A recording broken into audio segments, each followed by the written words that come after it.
Hi everyone, my name is Angela Clark and this is my husband Dan Clark. Hey everybody. And we're here to talk to you today from heart to heart. That's our thing that we speak from, our little platform. And what the topic today is about getting your voice. And it's been a near and dear to my heart kind of a talk that I love to give it because I think it's the most important thing that I have to offer in this world. So why is it so important? You know, I am a Christian. I profess myself to be a Christian. However, because of some people, very special people, and that I've come across, I've changed my mind about one thing, and that's that I've come to realize that we do live more than one life. And let me just explain. Don't turn me off yet. First of all, I want to tell you something. The truth is that a long time ago, I'm going to say at least before Constantine, people did understand that we lived more than one life, and it was understood, and that's how they looked at it. But things have changed. You know how things change over time, and now we no longer believe that anymore. We believe this is it. This is all we have. Well, you know, when you think about suffering, and there are people that are doing an awful lot of suffering right now, you know, the question always comes up, well, why? If this is our only life, why is it so unfair? Some people have these wonderful, luxurious lives, and they're blessed, and they have success, and they go to college, and all these things, and other people are born into abuse, born into addiction, with addicted parents. Why is it so unfair and so lopsided? Well, I'll tell you what, when you look at it, life as being one that you're to learn lessons in each of the lifetimes, you can let go of what doesn't seem to belong. You know, I mean, thankfully, when I went through a sad divorce where I lost everything, including my children in my life, you know, I didn't even know that at the time. But I was extremely grateful, and I'm so more grateful now that I know that, because I can relax even more now knowing that my children are going to be okay. They're going to learn a lot of great lessons. And so getting your voice, that's one thing I had to do when I got out of my situation, was I had to begin to learn to get my voice. My voice was so small that you couldn't even hardly hear it. When I'd speak, people didn't even know I was speaking. And so I was voiceless, and it felt terrible, really terrible.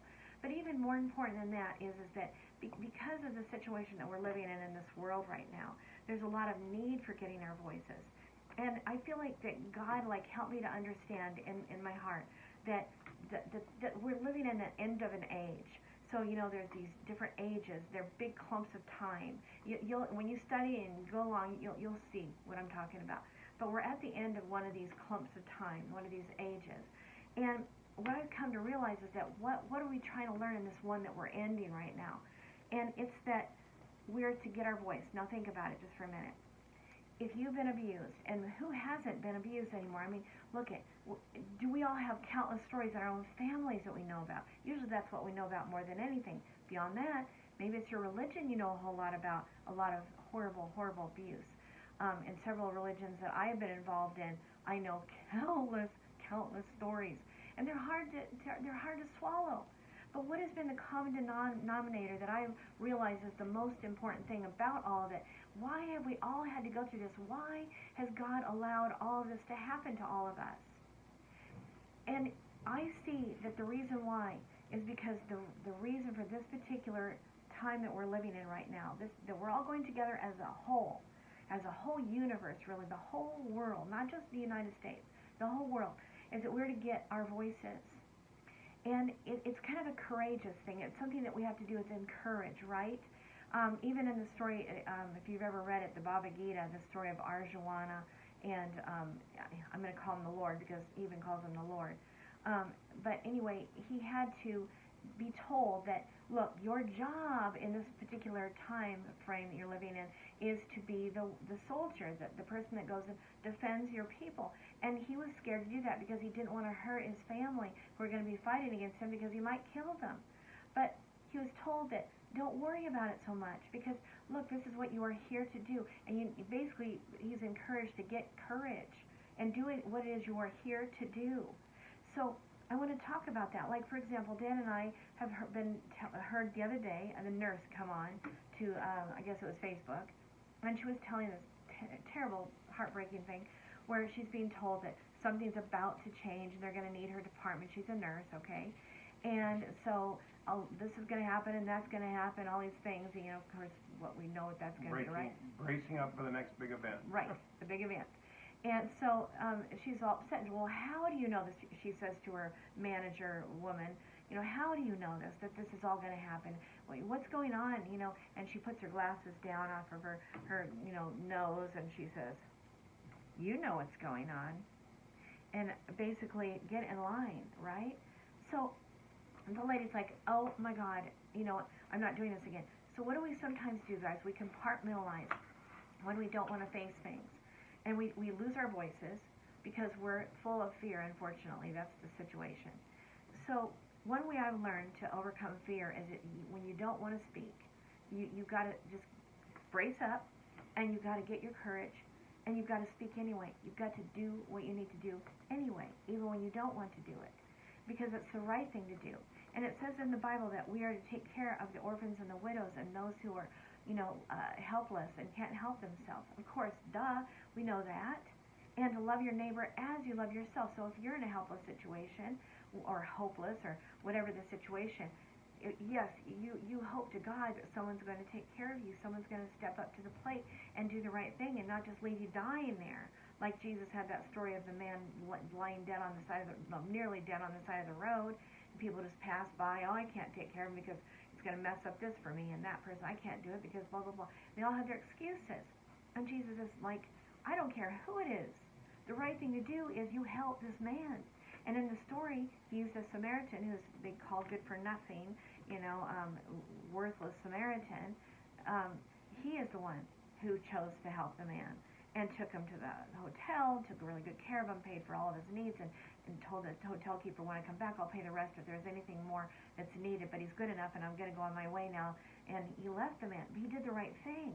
So the problem is that because of our fear and because of even our training, even some of the codependency rules is, keep your hands off, don't get involved in other people's business, mind your own business, get in your own body, all these different things we've been told. But the truth is that, we're being called upon to get our voices to say no in the face of evil. Dan, do you want to speak anything to this at all, or should I just keep going? No, you're good. You're okay. Good. You're doing good. And so we have got to be brave. That's what I want to say. And so I'm going to tell you another little story. We had a guy, he was a professor at a college, and he had these students, and this girl was sitting in the front row, and he said, you're no longer welcome in my classroom. I want you to leave right now. And she said, what? Me? Are you talking to me? Why? And he goes, I'm not going to say it again. You are no longer welcome in my classroom. Please leave. And so she picks up her things, and she's like, what in the world? And she leaves. And no one says anything. And how many more times have we seen that happening when no one says anything? Why do they not say anything? What are they fearing exactly? So that teacher came back and said, did you guys get the lesson? Yes, he came back and he said, you guys, hello, how come nobody did anything? Why did no one say anything? Why did you let me do this injustice to this woman, this thing that was unfair and unright? It was not right. Why did you not say anything? And so, his whole lesson was that you need to speak up. You need to speak out. So, we've seen different things, guys, on the news, where it's like, why didn't people stop that? Why didn't they do anything? Countless stories. What does that call it? You're on candid camera. Countless things testing people to see if they're going to do anything about something that was horrendously bad.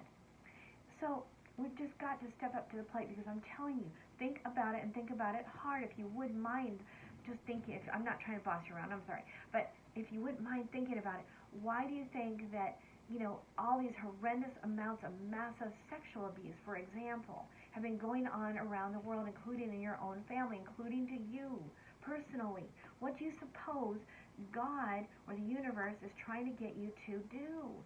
That, look, if there is a reason, it's not just, God's just not glad to let these things happen. He loves us. In fact, I believe he's living in me, suffering it with me, whatever's happening to me. So, it says even in the Bible that whatever you do to someone else, you've done unto me.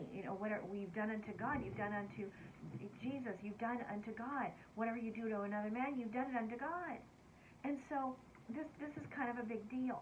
So, I just want to appeal to us to, in this crazy, life of ours, that we learn to step up to the plate and learn the lesson of this life, and learn to get our voice, even when it's hard. And I want to tell you something, when you're brave and you start getting your voice more, the more you do it, the more brave you're going to get. It's kind of like the Bible says that when God gives you something, which is a little bit of faith to and courage to speak up. Maybe you even ask for courage to speak up. So you do, and then I'm going to tell you what, next time you're more courageous, you're more willing to do it. And each time it gets easier and easier and easier, and you have a louder voice. Remember, my voice was a small mouse, don't forget. My voice was so mousy. Dan can witness, test for this, that you couldn't hear it. And I thought, why aren't people listening to me? I didn't even realize that my voice was small, like a little squeak. I didn't even realize it. To me, it sounded loud. And my self-esteem was so low. So if you get courageous and you say something, even if it is a little bit of a squeak, but you still speak out and you say, no, don't talk to me that way, this kind of thing. No, don't do that. You stop that right now. You're not going to do that to that woman, right? Anything, whatever it is, then you get brave and you do it even more the next time, and you do it louder, and you get more self-esteem, and you keep building and you grow until you become a very powerful person, a very useful person, to God. And so that's our job. I really do feel that is the reason we're going through all of this right now. So the suffering, that's what moves us. It's the weirdest thing. And they always say that what moves anyone is suffering. To get someone to move in another direction, to move out of state, to move in another relationship, to do anything. Suffering has become great enough that you're willing to say something, get out of it, file for divorce, move to another state, do whatever it is. You have to be pushed. It's just the way it is. It's just the way it is. That's how we're wired. So I just say, why would we fight it then? Why would we fight it? If we know that, we just need to learn what we can and then be okay with the rest. Just do the best you can in each situation, and then let the rest go, knowing that we're in a play, we're in a drama, we're being asked to fulfill these certain tests, if you will. And sometimes we don't do very well on the tests, and I'm hoping that in the end we're all going to just soar. We're just going to soar with our courage and speak up and say no and cry out and surrender to God, whatever it is that you feel in that moment that you need to do, and ask for help, ask for help, ask for help.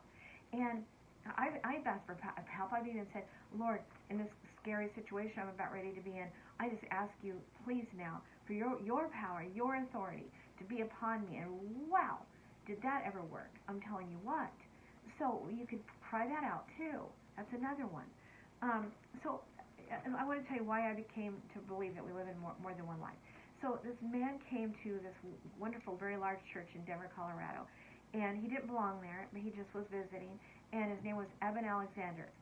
And he told us a story, pretty fresh and new in his life, with his Harvard outfit on, his bow tie, and his, the clothes you expect people to be wearing at Harvard.